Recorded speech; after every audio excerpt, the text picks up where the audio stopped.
Olá, meus amigos, minhas amigas, sejam todos bem-vindos e bem-vindas ao estudo do livro Roteiro, de Emmanuel, pelas mãos de Chico Xavier. Este estudo faz parte do programa semanal Jesus e o Espiritismo.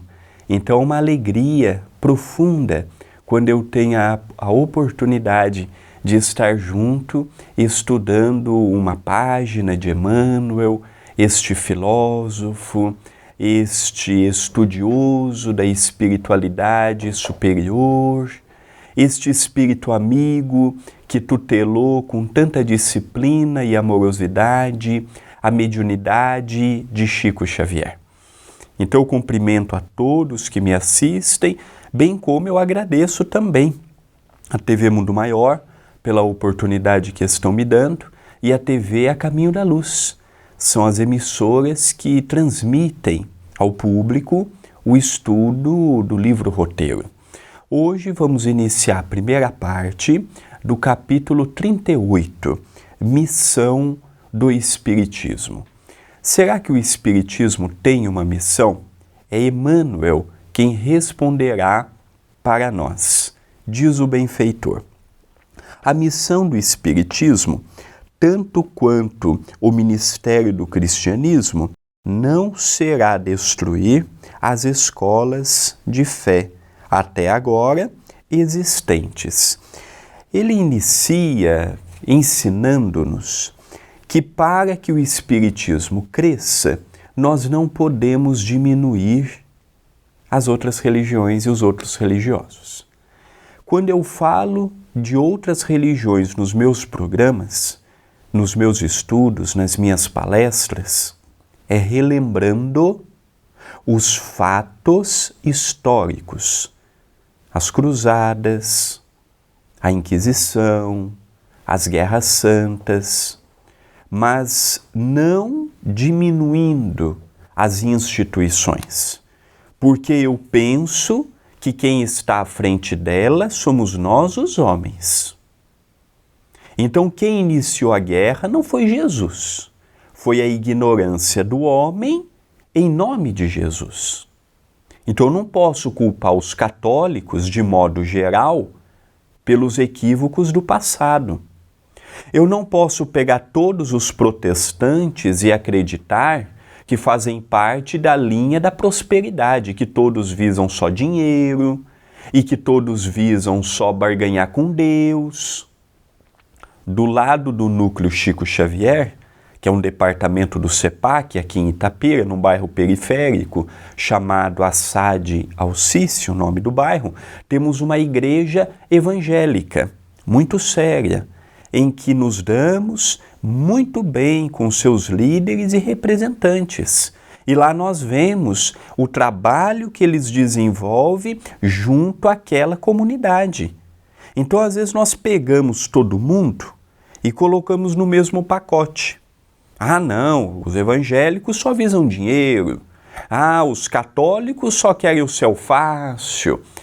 Essa ideia popular, como pega a Umbanda, Quimbanda, apesar da Umbanda não ser de matriz africana, uma religião brasileira, mas as outras são de matrizes africanas, e colocar como sendo tudo espiritismo. Não, Umbanda é Umbanda, espiritismo é espiritismo, candomblé é candomblé, Quimbanda é Quimbanda, não é a mesma coisa, nunca foi a mesma coisa.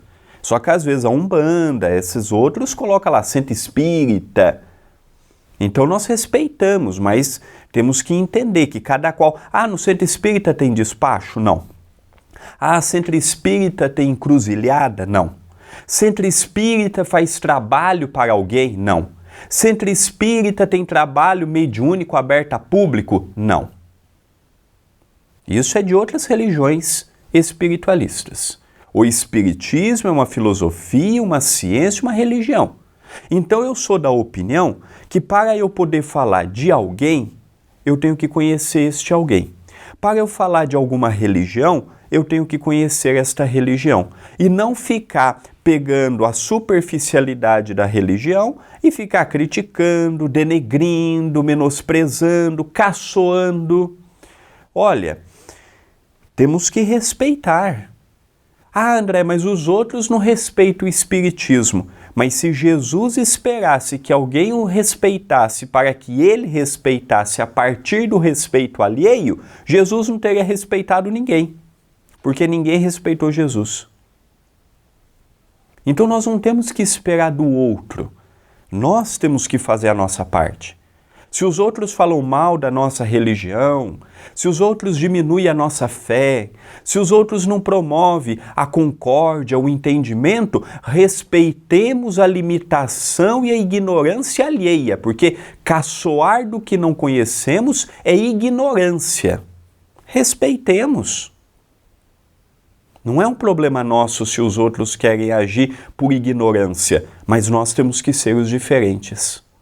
Eu gosto muito de uma passagem da vida do Chico, que ela é significativa.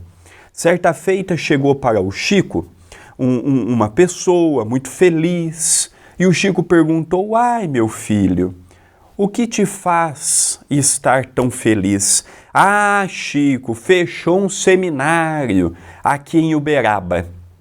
O Chico olhou para ele, fechou a cara, olhou para ele com muita seriedade e falou: pois é, fecha-se um seminário e abre-se um bar. Entre o seminário que fala de Jesus e o bar que leva droga, jogatina, bebedeira, é preferível ter o seminário. Olha que visão altruísta, visão grandiosa, visão maravilhosa do respeito às diferenças. Se os outros vão seguir Jesus ou não, vão comercializar Jesus ou não, vão viver o que Jesus ensinou ou não, não é problema nosso.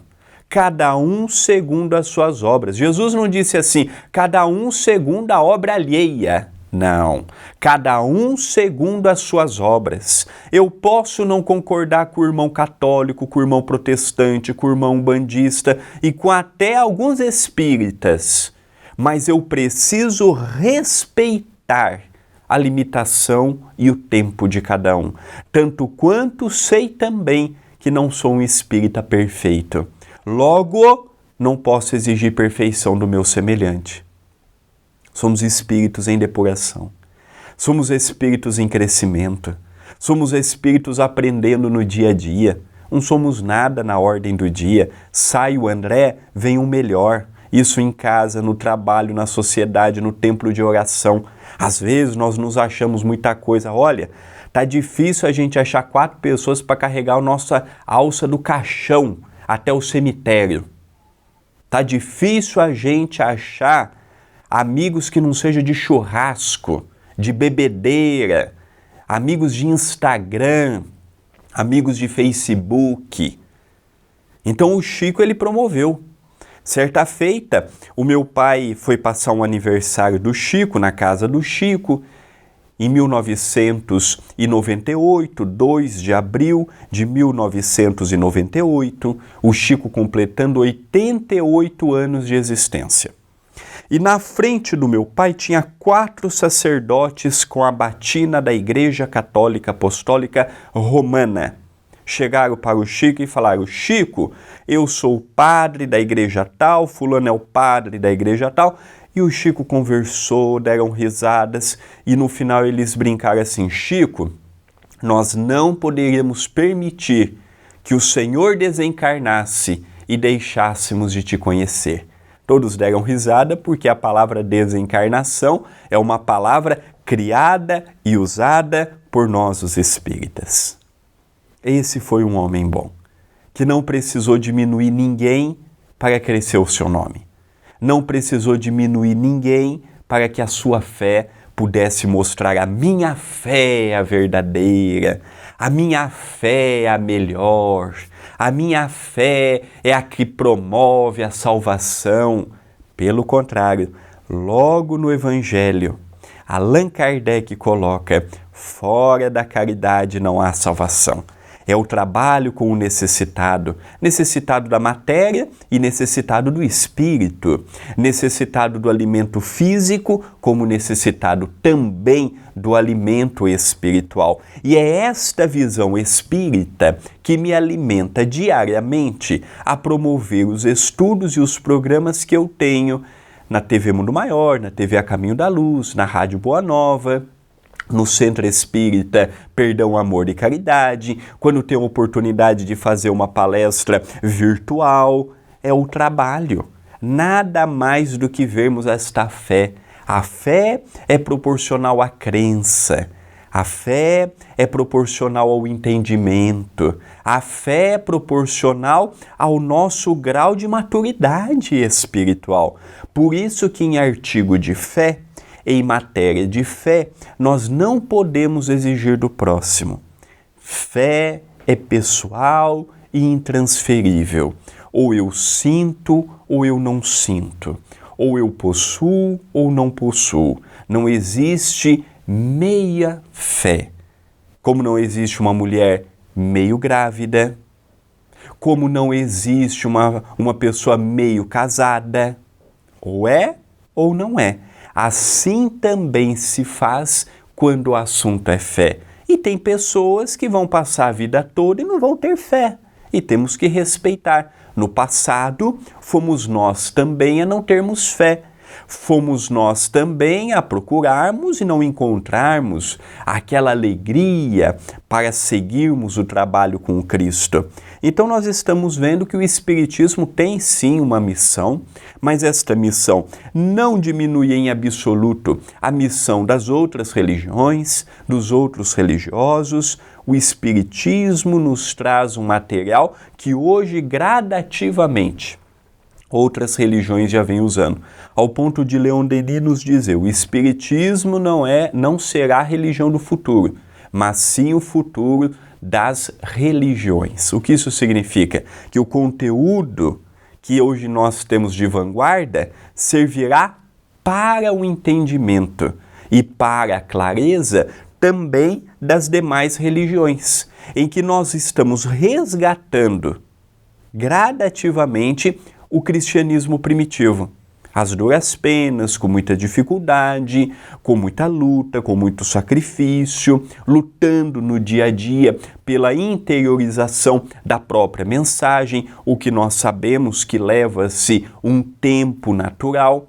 Mas olha, fique atento, porque aqui é só o início, serão 2 vídeos em torno deste capítulo fantástico, que é o 38, Missão do Espiritismo, pelo livro Roteiro. Emmanuel, maravilhoso escritor, grande filósofo, pensador, vem nos trazendo o compromisso que Allan Kardec iniciou com a publicação de O Livro dos Espíritos, a 18 de abril de 1857. Nós vamos para o intervalo para os amigos da TV Mundo Maior e vamos continuando com os amigos da TV A Caminho da Luz. Voltamos com os amigos da TV Mundo Maior e continuamos com os amigos da TV A Caminho da Luz. Continua Emmanuel. Cristo acolheu a revelação de Moisés. Interessante porque no primeiro capítulo do Evangelho segundo o Espiritismo, Eu não vim destruir a lei, lá nós vemos Allan Kardec falar de Moisés, falar das 3 revelações, que foi Moisés, Jesus Cristo, o Espiritismo. Quando Jesus era abordado a respeito dos costumes da época, em momento algum Jesus diminuiu o trabalho alheio, em momento algum Jesus diminuiu o compromisso do próximo, em momento algum Jesus desfez de qualquer pessoa, em momento algum Jesus humilhou os costumes da época, muito pelo contrário. Quando tinha uma boda, Jesus ia. Quando tinha uma festa popular, Jesus ia. Quando tinha uma cerimônia que a sua raça era convidada a vivenciar, Jesus esteve presente. Jesus, ele seguiu as tradições e as leis da época. Ele podia ser o co-criador maior da terra, o governador espiritual da terra, mas ele não fugiu às tradições. Ele respeitou. Mais do que isto, quando era convidado a dar uma opinião, ele pegava como elemento básico Moisés e as suas leis, tanto as leis dos homens quanto a lei divina, a lei dos homens, olho por olho, dente por dente, a lei divina, o decálogo, que ele recebeu no Monte Sião, em que ele traz para nós o entendimento de um Deus único, da fidelidade a Deus e do que deveríamos evitar no nosso dia a dia. Então, Jesus, ele caminhou ao lado dos ensinamentos de Moisés e foi gradativamente ampliando o entendimento que Moisés, o legislador hebreu, nos deixou na sua época. Continua. A doutrina dos espíritos apoia os princípios superiores de todos os sistemas religiosos. Então, o Espiritismo, em sã consciência, ele não trouxe nada de novo. Ele trouxe, sim, terminologias novas, exemplos novos, uma linguagem moderna, compatível com a nossa época, mas ele não trouxe nada de substanciosamente novo. Olha, isso foi o Espiritismo que inventou. Não. Tudo que é básico no Espiritismo, mediunidade, reencarnação, comunicabilidade com os mortos, pluralidade da existência, Deus, os ensinos de Jesus, a compreensão da nossa natureza, o que é Deus, o que é matéria, o que é espírito. Todo esse material nós já tivemos com outras formas, no hinduísmo, no budismo, no povo egípcio, no povo indiano, na cultura grega, na cultura babilônica. Não é novo. Só que nós fomos entre os druidas, mediante ao povo celta. Os druidas, por exemplo, já eram reencarnacionistas antes do advento do Cristo, já compreendiam a evolução do espírito, já dividiam o espírito também por uma escala druida. Então nós percebemos que hoje o que nós vemos, isso é invenção do Espiritismo, estude história. Todas as grandes raças que nós tivemos até hoje têm na reencarnação, têm na mediunidade o seu entendimento. Vou além.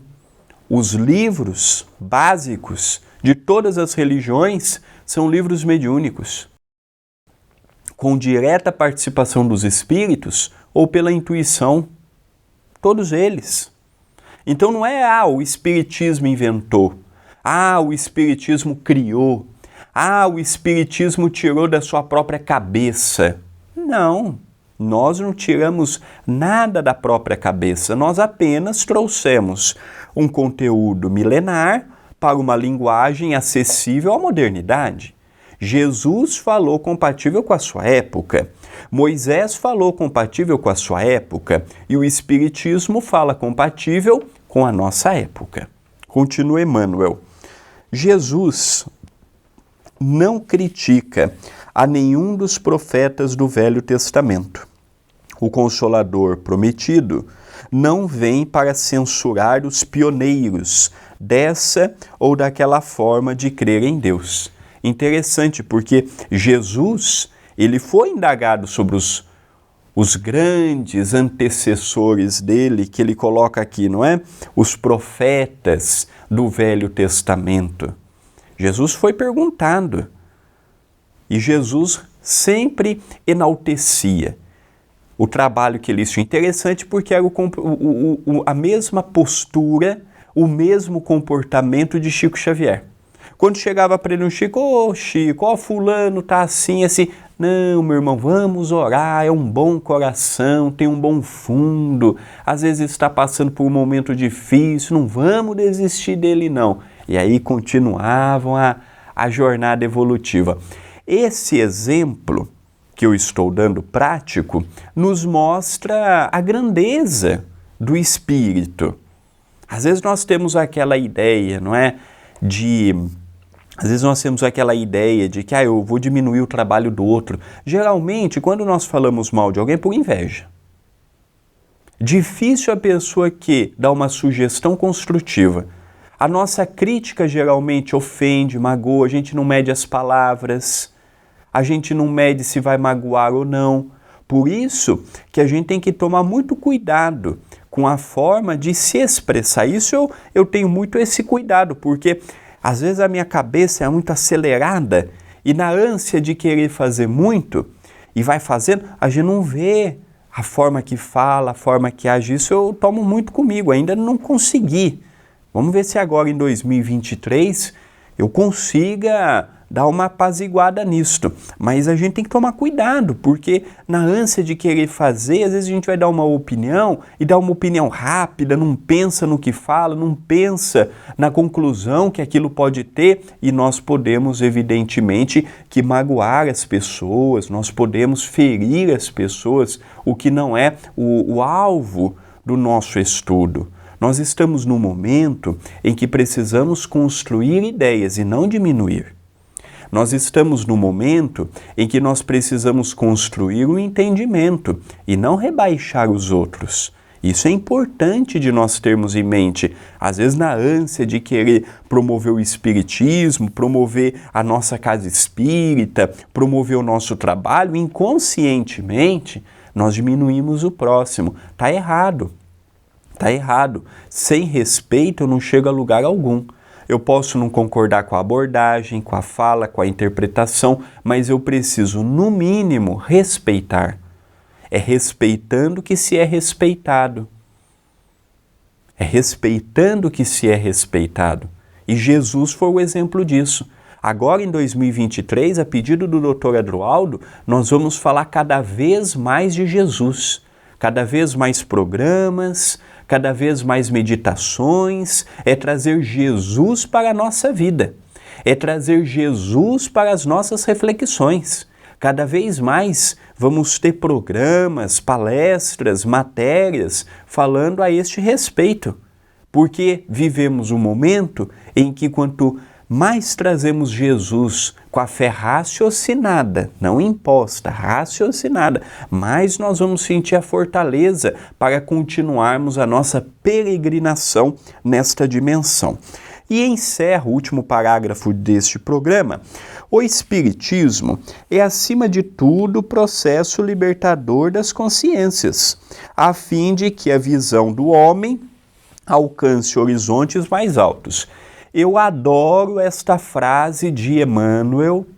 Eu sempre menciono que é o livro Roteiro, nunca menciono o capítulo 38, Missão do Espiritismo, quando ele nos fala, o Espiritismo é, acima de tudo, o processo libertador das consciências, a fim de que a visão do homem alcance horizontes mais altos.